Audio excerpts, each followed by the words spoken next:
ఉద్యమంలో కూడా అక్క మీరు బిడ్డను కూడా కోల్పోయామని చెప్పేసి కొన్ని ఇంటర్వ్యూలో కూడా చూసినాం అక్క. అసలు ఏం జరిగింది? నాకు 2000 సంవత్సరంలో బాబు పుట్టిండు.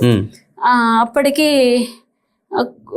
మా వారు ఈ పుస్తకాలు రాస్తూ అదేంటి ఎక్కడ పడితే అక్కడికి సభలకు సమావేశాలకు అనేకం వెళ్తూ ఉండేవాడు. ఒకవైపు నేను ప్రెగ్నెంట్, నిండు పొట్ట వచ్చేసింది. అంటే 9 నెలలు నిండుతాయి కదా, 9 నెలలు నిండుతున్నాయి. మా అమ్మ వాళ్ళు వచ్చి నా దగ్గరనే ఉన్నారు. వాళ్ళు తీసుకుపోయే రోజులు తీసుకుపోయారు, నా దగ్గరనే ఉన్నారు. నేను లేక పుట్టిన బిడ్డను. మా అమ్మ పుట్టకు చెట్టుకు గట్టుకు మొక్కేది. ఏంది అమ్మ నేను కోతినే పుడుతున్నాను, నా కోతి కడుపులో పిల్లలు వచ్చేటోళ్ళు, కోడినైతే ఆ కోడికి అంతమంది పిల్లలు ఉండరు, నాకేంది పిల్లలు లేరు, ఎందుకు నాకు ఇది అసలు అసంపూర్ణంగా ఇదా బతుకుతానా అని చెప్పి మా అమ్మకు చాలా బాధపడేది. అట్లా అని చెప్పి ఏమి శాస్త్రీయత తెలియని వ్యక్తి కాదు మా అమ్మ. డాక్టర్స్ దగ్గరకు వెళ్ళేది. ఎక్కడెక్కడ డాక్టర్లను హైదరాబాద్ దాకా, ఒక పల్లెటూరు మారుమూల నుంచి సర్వీసులను నడిచేవి. ఇట్లాంటి ఎర్ర బస్సుల చాలా తక్కువట, ఒక సర్వీస్ ఏమి ఉండేనట మా చిన్నప్పుడు.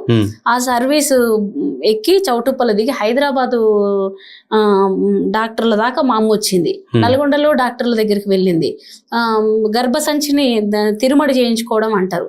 ఒక్కసారి చేయించుకుంటే ఏమంటారు, ఒక కాన్పు కంటే ఎంత నొప్పి ఉంటుందో 10 మందిని కంటే అంత నొప్పి ఉంటది తిరుమడి అనేది చేయించుకుంటే. 10 మంది పిల్లలు ఒకేసారి పుడితే ఎంత నొప్పి ఉంటది, అంత పెయిన్ అనుభవించి మా అమ్మ మమ్మల్ని అన్నది. నాకు ఒక అన్న, నేను, మా తమ్ముడు, ముగ్గురం. అయితే అట్లా అంత లేక పెంచుకోవడమో లేకపోతే మేము ఎట్లనో మా అమ్మకు మాత్రం మేము చాలా అందరి తల్లులకు ఉంటది కానీ మా మీద అయితే ఇంకా ఎక్కువ అనిపించేది. అందరికంటే ఎక్కువ సహజంగా చాలా మంది తల్లి పిల్లలకి అయితే ప్రేమలే ఉంటాయి కానీ మాకు మాత్రం మా అమ్మ సహజంగా అనిపించలేదు.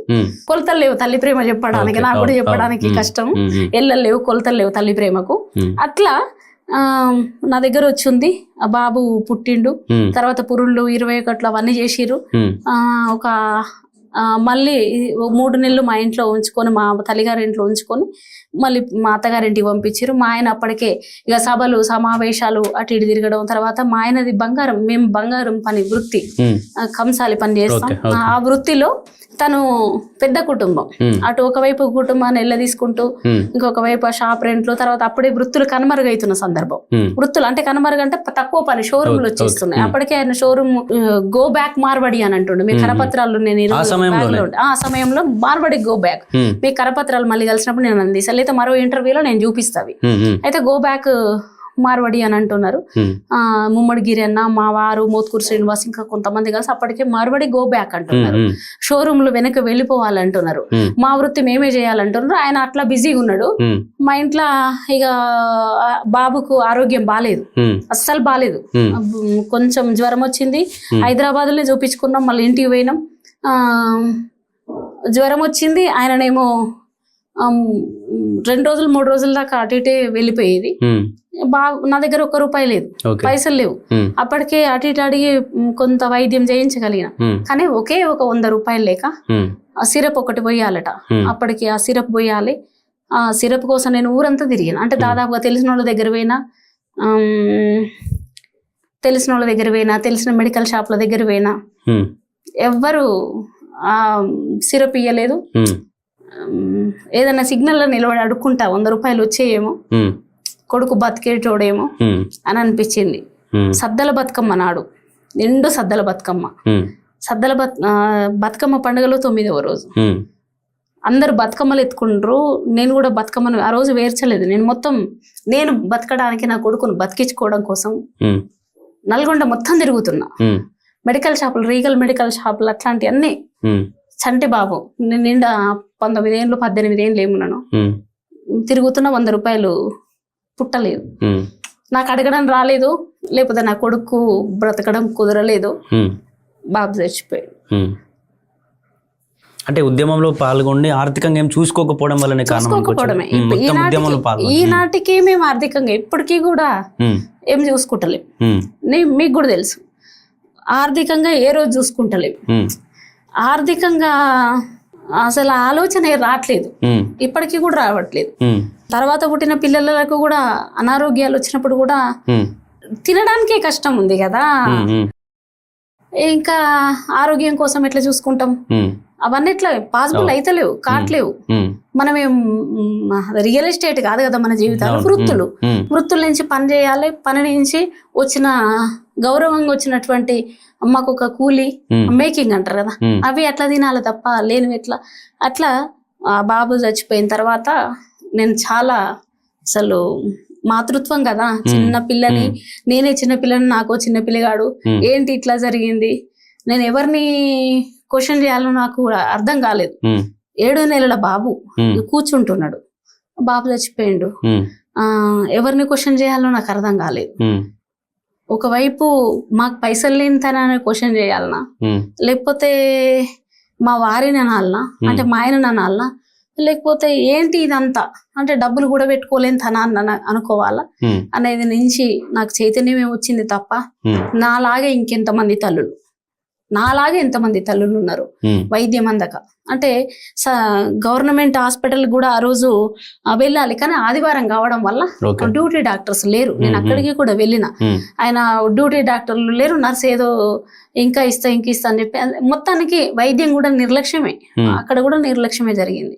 మెడికల్ షాప్లలో కూడా నేను తర్వాత ఇస్తానా, లేడన్నమ్మా ఆయన, నేను రేపు డబ్బులు ఇస్తానా, బాబు ఇట్లా బాగా నిప్పులాగా కాలిపోతున్నాడు అని చెప్పి కొన్ని నీళ్లు చల్లుకుంటా, నా పైట కొంగుతోడు తుడుచుకుంటా, బాబు బాగుండాలేడని ముక్కు దగ్గర చేయి పెట్టుకొని చూసుకొని, నాకు అసలు తెలుస్తలేదు, పాలు తాగట్లేడు, కళ్ళు ఒకసారి పైకి అంటుండు, ఒకసారి కిందికి అంటుండు, నాకు అస్సలు అర్థమైతలేదు. కానీ చచ్చిపోతాడని ఎందుకో మనసు బాగా, కడుపుల పేగులు పీకుతున్నాయి, కంపల్సరీ బాబు అయితే వెళ్ళిపోతాడు, నాకేదో బంధం తెగిపోతుందని మనసు గట్టిగా బలంగా అనిపిస్తుంది. అన్న మీ కాలు మొక్తా, రేపు తెచ్చిస్తా, మా ఆయన వస్తాడు, మా ఊరు ఇది, మెడికల్ షాప్ దగ్గర మేము పలానా అని చెప్పినా కానీ నా మాట చెల్లలేదు. వైద్యము గవర్నమెంట్ హాస్పిటల్లో అందలేదు. ఈనాటికి నేను చెప్పడానికి కూడా అది పూరించలేను, అసలు నా కడుపుకు తెలుసు. నాకు చంటి బాబు కదా, ఇప్పటికే నాకు కళలు వచ్చినట్టు, పట్టుకున్నట్టు, అమ్మ అని ఏడ్చినట్టు అట్లా అనిపిస్తుంటది. నేను ఇట్లాంటి పెయిన్ అనుభవిస్తున్నాను. 20 ఏండ్ల కొడుకులను, నోటికాడు బుక్ అయినటువంటి కొడుకులను తెలంగాణ ఉద్యమంలో పోగొట్టుకున్న తల్లుల కోసం నేను పని చేయాలి కదా, నేను పని చేయాలి. ప్రొఫెసర్లో, రీడర్లో, లేకపోతే అదేంది డాక్టర్లో, లాయర్లో, ఇంజనీర్లో, జేఏసీలుగా ఏర్పడి తెలంగాణను తీసుకొచ్చినాం. ఇవాళ మీరంతా ఎక్కడున్నారు? మీరంతా ఉద్యమ నాయకులుగా పనిచేసినటువంటి వాళ్ళు మీరు ఇవాళ ఎక్కడున్నారు? ఎందుకు ప్రశ్నిస్తలేరు? తెలంగాణను ఆగం చేస్తుంటే మీరెందుకు మౌనంగా ఉన్నారు? అదేంటి మీడియాలో కూడా మీరెందుకు, మీడియా చాలా మంది ఉన్నారు కదా, మీరెందుకు మీకు చిన్న పదవులు వస్తే అయిపోయిందా? మనం పార్టీలలో భాగస్వామ్యం కాదు కదా, ప్రజలలో భాగస్వామ్యం కావాలి. మీరెందుకు భాగస్వామ్యం అయితే లేరని చెప్పి నేను ఒక్కదానిగా కనపడుతుండొచ్చు, నా ఎన్నుకున్నటువంటి వాళ్ళు నాలాగా గోసపడుతున్నటువంటి తల్లులు ఉన్నారు. అదే కడుపు కోతకే ఇంత బాధ అవుతుంది కదా, మరి గుల్ల పట్టుకొని చాకలి దాన్నమ్మో అని దొరల గడిల ముందల అడిగిన చాకలి తల్లికి రాజ్యం కావాలి కదా, ఆమె కాదుగా శాసనసభలకు వెళ్ళవలసింది. బొడ్డు కోసి పేరు పెట్టి పిల్లొచ్చినా బట్టి పిడికొచ్చినా బట్టి అదేంది మంత్రసానితనం చేసినటువంటి పురుడు చేసినటువంటి ఆ తల్లి కూడా శాసనసభలోకి రావాలి కదా. నాలాంటి తల్లులను కూడా మేము అశోక ధర్మచక్రం ఎట్లా ఉంటుందో బండిగిళ్ళను తయారు చేసి రూపకల్పనని అశోక చక్రం వేరు కాదు, మేము చేసినటువంటి బండిగిళ్ళ వేరు కాదు. ఆ బండిగిళ్ళను తయారు చేసి 2 చక్రాలను అమర్చి ధాన్యాన్ని మొయ్యాలని చెప్పి ఎడ్లకు బరువు కాకుండా, మళ్ళీ పశువులంటే కూడా పశువులంటే తర్వాత జంతువుల మీద మాకు కనికరం ప్రేమ ఉంటదని చెప్పడానికి కూడా ఒక ఇరుసు బుడ్డికి కుయ్యలు అట్లా అమర్చి ఎద్దు మీద కూడా బరువు పడకుండా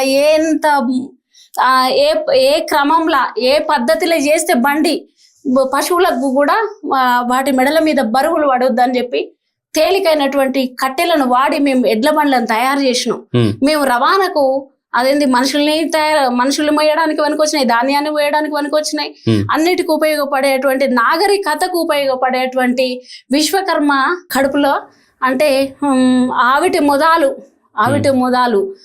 అరక ఏరు ముందా ఏకాశం ముందా అంటే ఏరైనా ఏకాశ అయినా కొలిమి ముందు మేము కొలిమి పెట్టి కర్రు తయారు చేయాలి, నాగలు తయారు చేయాలి, గుద్దలి పలుగులు తయారు చేయాలి, అన్ని గొర్రు చేయాలి, దంతె చేయాలి, కొడవన్లు చేయాలి, గొడ్డన్లు చేయాలి. అక్కడ నుంచి నేను నాగరికత నేర్చుకున్నా. నేను మాట్లాడుకుంటే నేను శాసనసభలోకి వెళ్ళి ఇగో మాకు ఈ బాధలు ఉన్నాయి, ఇగో మేము 85% మేము మహిళలం, ఈ కులాల ప్రజలు ఉన్నాం మేము, మరి మా ప్రాతినిధ్యం ఏదని నేను ఎన్నడూ మాట్లాడాలి.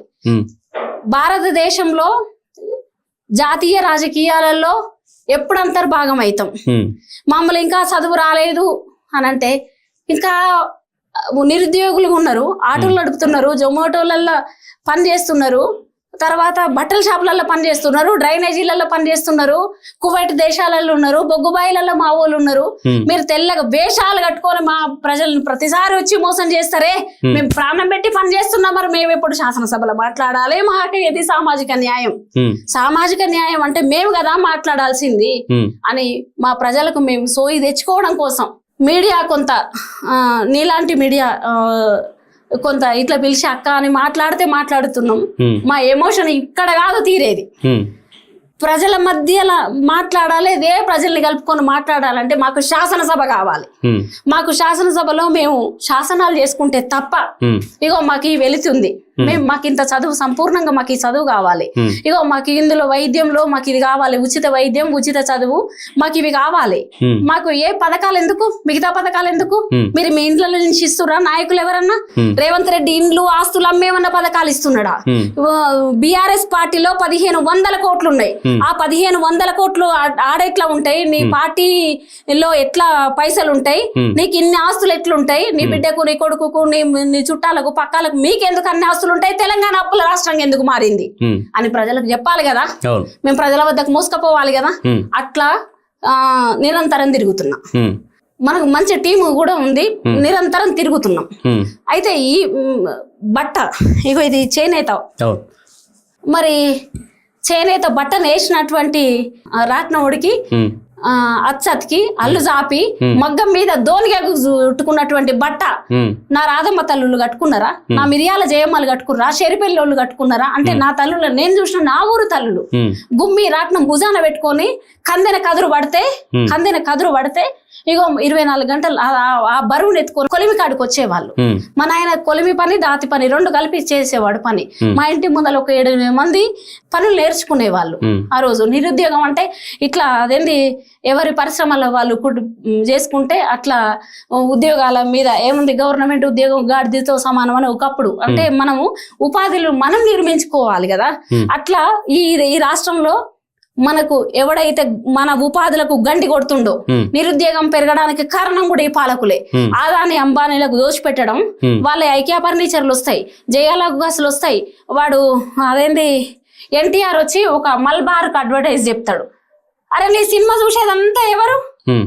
విశ్వకర్మల సినిమాలు చూస్తలేరు? అరే అవసరాలకు పని దొరకాలని చెప్పాలి కానీ నువ్వు మల్బార్ గోల్డ్ కు పోయి నువ్వు అడ్వర్టైజ్ యాడ్ ఎట్లు ఇస్తాడు?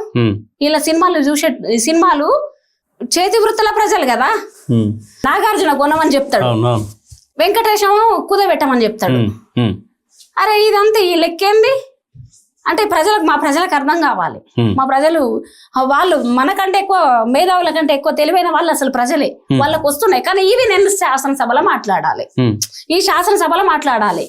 అరే 1,00,000 నాగళ్ళు పెట్టి ఫిలిం సిటీని దున్నుతాన్నాడు, రామోజీ ఫిలిం సిటీని దున్నుతా అని చెప్పిండు.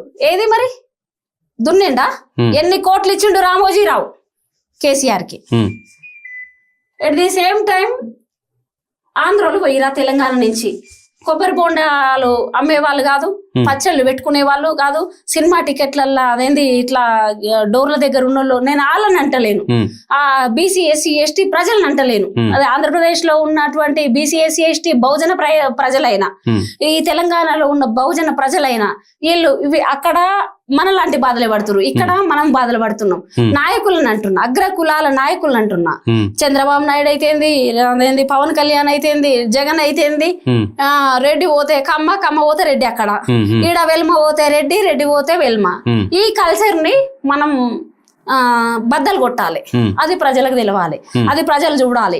యువకులు అదేంది చాలా రీల్స్ అవి చూస్తుంటారు కదా, ఎంతసేపు రాజకీయం మాట్లాడాలి, మన నిరుద్యోగం పైన మాట్లాడాలి, పెరిగిన ధరల పైన మాట్లాడాలి, పత్రికలు చదవడం నేర్చుకోవాలి. ఈ పత్రికలల్లో మన భాష రాకుండా, మన గురించినటువంటి విషయాలు రాకపోతే వాటిని తగలబెట్టాలి. మనవి రావాలి కదా. ఏంది సర్కార్ బడి గురించి ఇవాళ బడులు మూసేస్తున్నాడు. ఎందుకు మూసేస్తాడు? ఏ లెక్కబడి మూసేస్తాడు బడులు? ఒకవైపు ప్రైవేటీకరణనేమో పెంచి పోషిస్తారు, ఫీజు రియంబర్మెంట్స్ మొత్తం అగ్రకులాలే, స్కూల్స్ కాలేజీలే అగ్రకులాలే. ఇప్పుడు అదేంది మల్లారెడ్డికి ఆయన ఇప్పుడు బీఆర్ఎస్ పార్టీ మచ్చుకు ఉదాహరణ తీసుకుందాం. ఈ పార్టీ శుద్ధపూస కాదు, ఆ పార్టీ శుద్ధపూస కాదు. ఇప్పుడు ఆ పార్టీ తీసుకుంటే దాంట్లో మల్లారెడ్డి ఏంది, తర్వాత ఆయన పల్లా రాజేశ్వర్ రెడ్డి ఏంది, ఇట్లా స్కూళ్ళు కలిగిన వాళ్ళు 100 మంది నాయకులలో ఉన్నారు, వ్యాపారాలు కలిగిన వాళ్ళు ఉన్నారు. తెలంగాణ అస్తిత్వం ఆత్మగౌరవం మాట్లాడుతుంటే రాష్ట్రం ఏర్పడిన తర్వాత రాష్ట్రం ఎట్లా దేనికోసం ఏర్పడ్డది? ఆంధ్ర పెత్తనం ఉండొద్దని. నువ్వు ఆంధ్ర పెత్తనం ఉండొద్దని అని చెప్పి ఏదైతే చంద్రబాబు నాయుడు దగ్గర చెంచాలు ఉండి తెలంగాణ వాదాన్ని తిట్టిర్రో, ఎర్రబెల్లి దయాకర్ అయితేంది, తర్వాత ఇంకా చాలా మంది 9 మంది, మీకు అందరికి తెలుసు అలా పేర్లు, నాకు చెప్పడం కూడా ఇష్టం లేదు. మరి వాళ్ళు నీ దగ్గరికి పైసలు ఇచ్చే కదా వచ్చింది.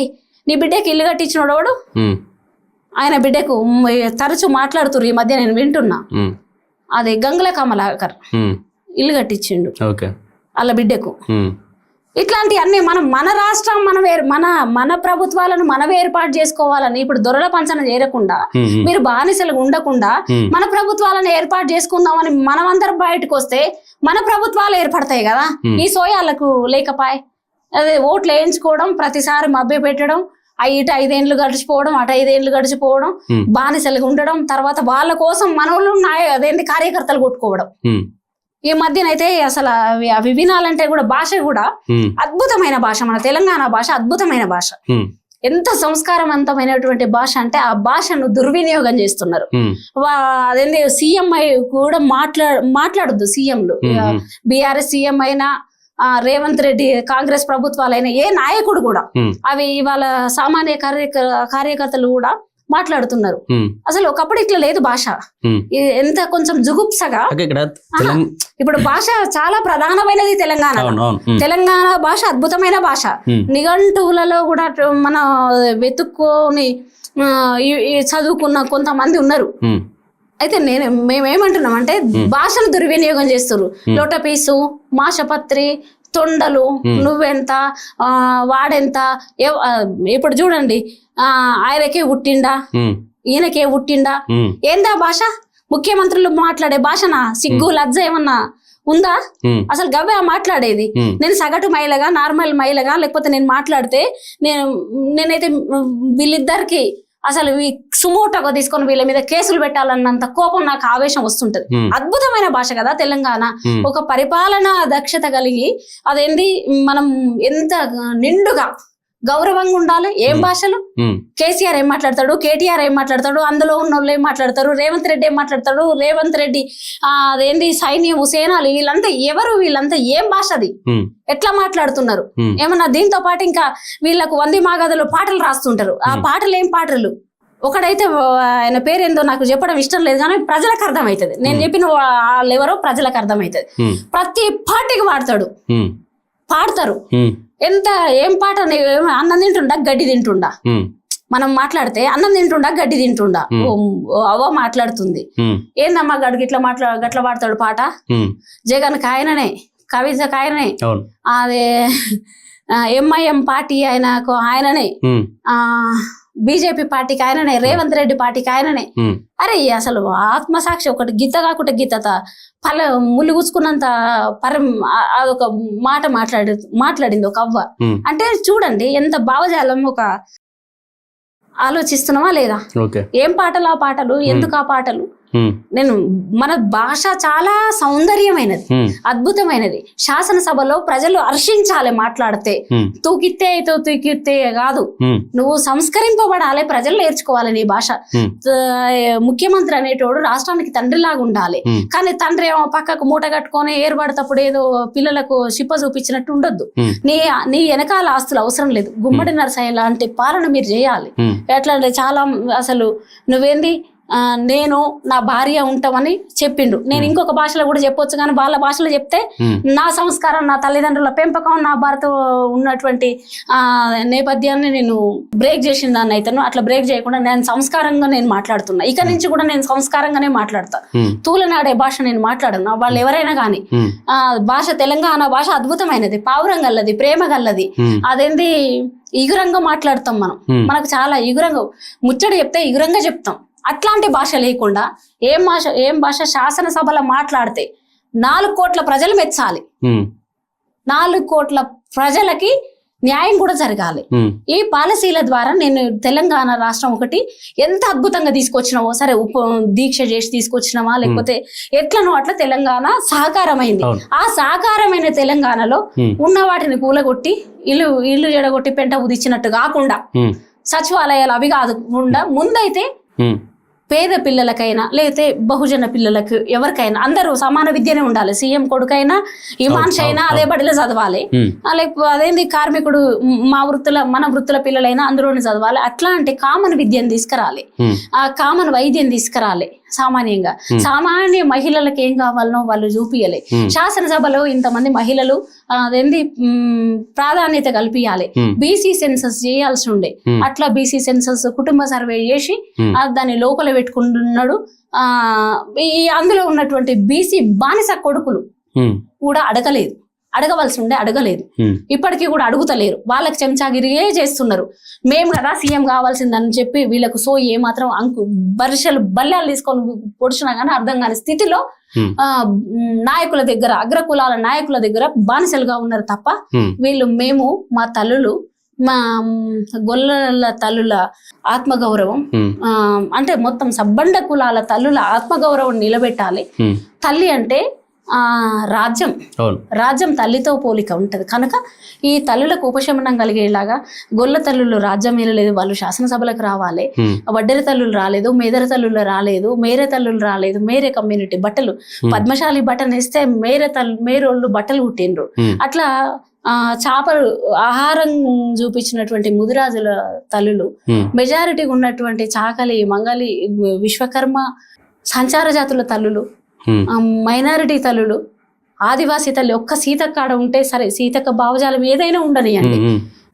ఆమె నిర్ణయాధికారులు అయితే తీసుకునేటువంటి స్వేచ్ఛ ఆమెకు ఉండదు. కానీ అక్కడ ఉన్నందుకైతే చాలా సంతోషం కలుగుతుంటది చాలా సార్లు చూసినప్పుడు. అట్లా కావాలి, మనకి ఇట్లా కావాలి. ఈ తల్లులు ఉండేటువంటి తెలంగాణ రావాలి. ఈ తల్లులే సీఎం కావాలి.